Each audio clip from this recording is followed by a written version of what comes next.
पीठासीन अधिकारी सम्मेलन में आज हमारे बीच में पधारे बिहार के महामहिम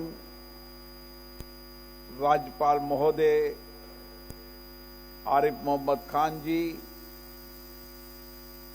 जिनका एक लंबा राजनीतिक अनुभव है, विद्वता, ज्ञान और जीवन के अनुभव का लाभ आज हम सबको मिलेगा। मैं पीठासीन अधिकारी सम्मेलन में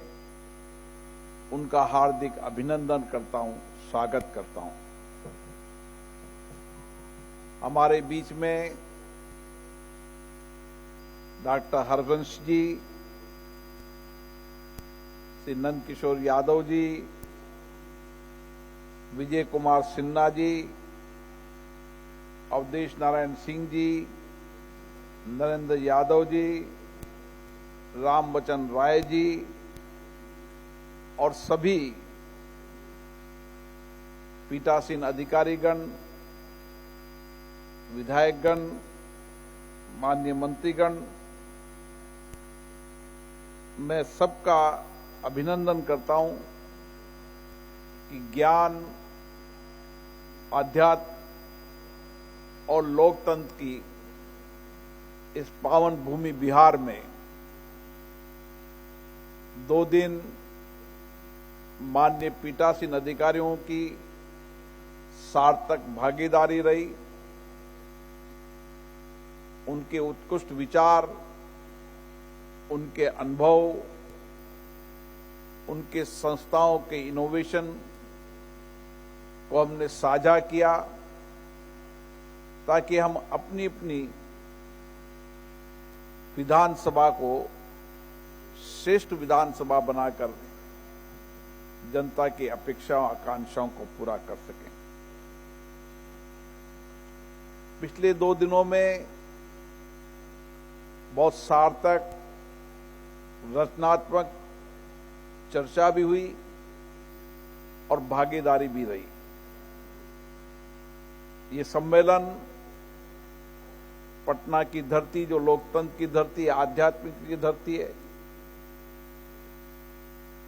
ये पटना का सम्मेलन निर्णायक होगा और पटना में लिए गए संकल्प आने वाले समय के अंदर देश के लोकतंत्र को सशक्त करेंगे,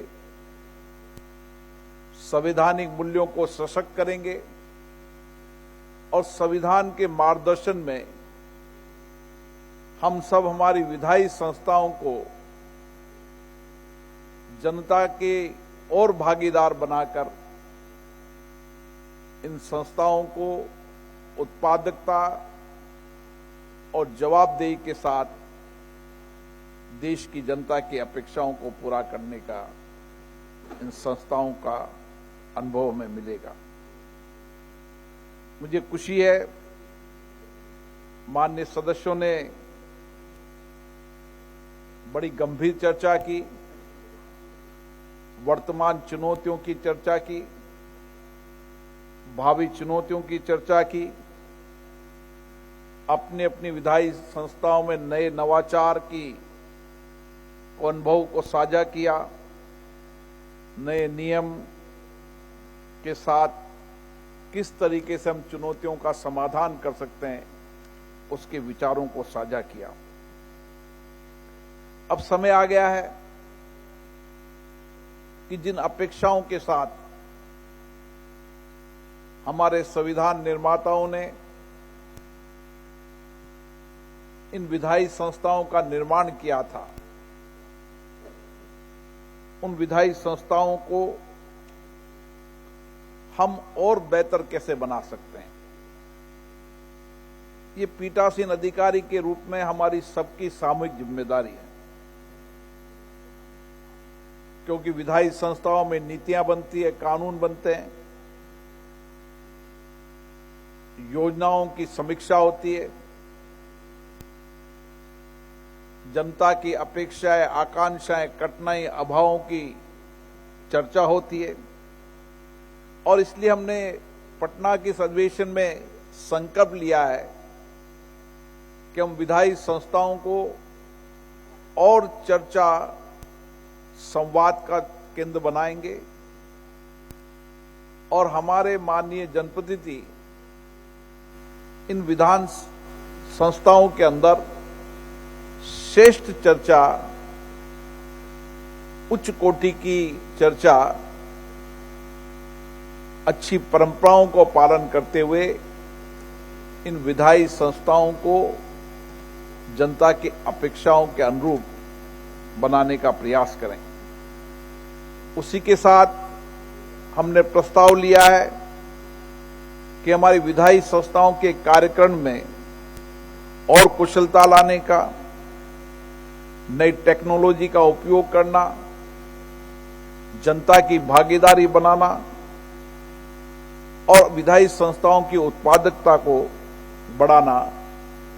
इस संकल्प के साथ हम यहां पर जाएंगे। निश्चित रूप से सदनों में वैचारिक सहमति असहमति होती है, लेकिन मैंने पहले भी कहा था और हमारे सभी विधायी निकाय अधिकारी ये प्रयास करते हैं कि सभी राजनीतिक दल अपने चुने जनप्रतिनिधियों के आचरण व्यवहार में गरिमा, सदनों की प्रतिष्ठा बनाने में सहयोग करें। और जब ये सब संभव हो पाएगा, जब राजनीतिक दल के लोग अपने चुने प्रतिनिधियों की कुछ आचार संहिता बनाएं, सदन के नियम प्रक्रियाओं की पालन करके प्रतिबद्धता के प्रयास करें, ताकि हम बेहतर संवाद चर्चा के माध्यम से और कौशलता इन सदनों में ला सकें। साथियों, बदलती टेक्नोलॉजी के अंदर हमें खुशी है कि भारत की संसद दुनिया की ऐसी संसद है जिसने नई टेक्नोलॉजी का उपयोग किया है, आर्टिफिशियल इंटेलिजेंस का उपयोग किया है। और भारत विविधता वाला देश है, विविधताएं भाषा, विविधताएं भौगोलिक स्थिति, विविध राजनीतिक व्यवस्थाएं, और इसीलिए संसद की 22 ऑफिशियली भाषाओं को से हमने से 10 साइमल्टेनियस भाषा का भाषांतरण करने का काम शुरू कर दिया है। और आने वाले समय के अंदर दुनिया के अंदर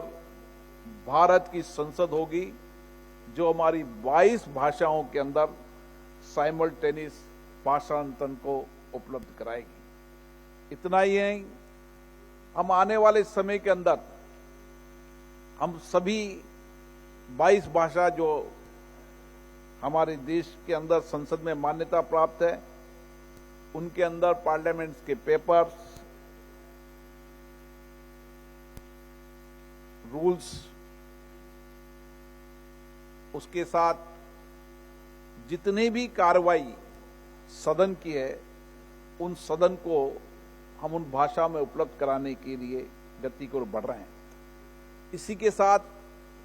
हमने आर्टिफिशियल इंटेलिजेंस का उपयोग करते हुए 1947 से लेकर अभी तक संसद की सारी डिबेटों का संकलन हिंदी, इंग्लिश और आने वाले समय में 22 भाषाओं के अंदर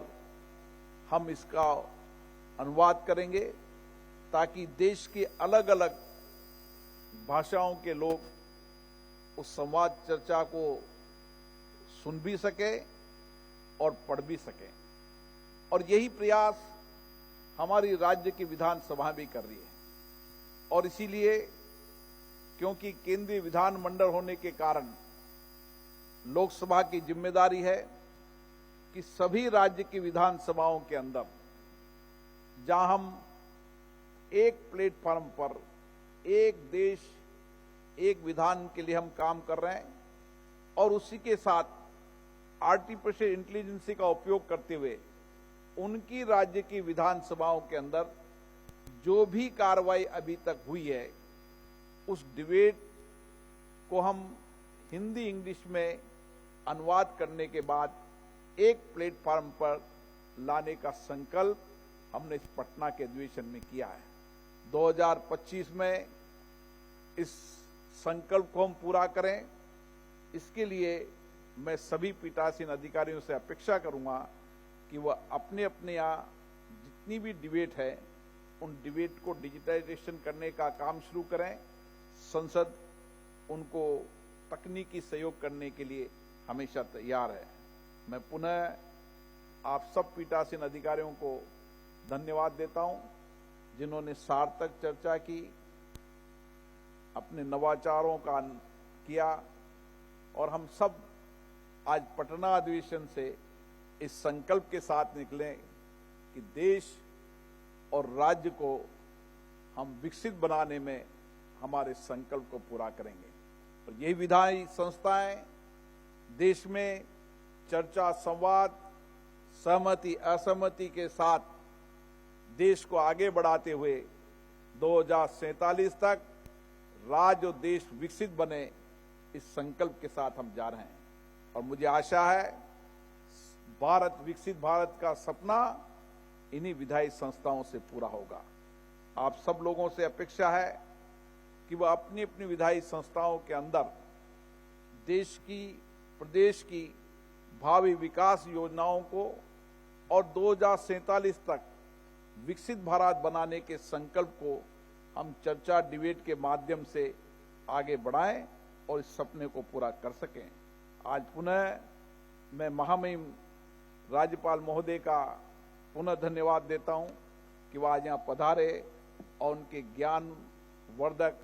और उनकी विद्वता का लाभ अभी हमें मिलेगा। आप सबको पुनः बहुत बहुत धन्यवाद। और मैं विशेष रूप से बिहार विधानसभा के अध्यक्ष नंदकिशोर यादव जी को, विधान परिषद के सभापति अवधेश नारायण जी को और इस राज्य के लोकप्रिय मुख्यमंत्री नीतीश कुमार जी को धन्यवाद दूंगा, जिन्होंने इस पटना अधिवेशन को आयोजन करने के लिए अपनी सहमति दी और एक श्रेष्ठ आयोजन किया और एक श्रेष्ठ चर्चा का वातावरण दिया। आप सबको पुनः बहुत बहुत धन्यवाद।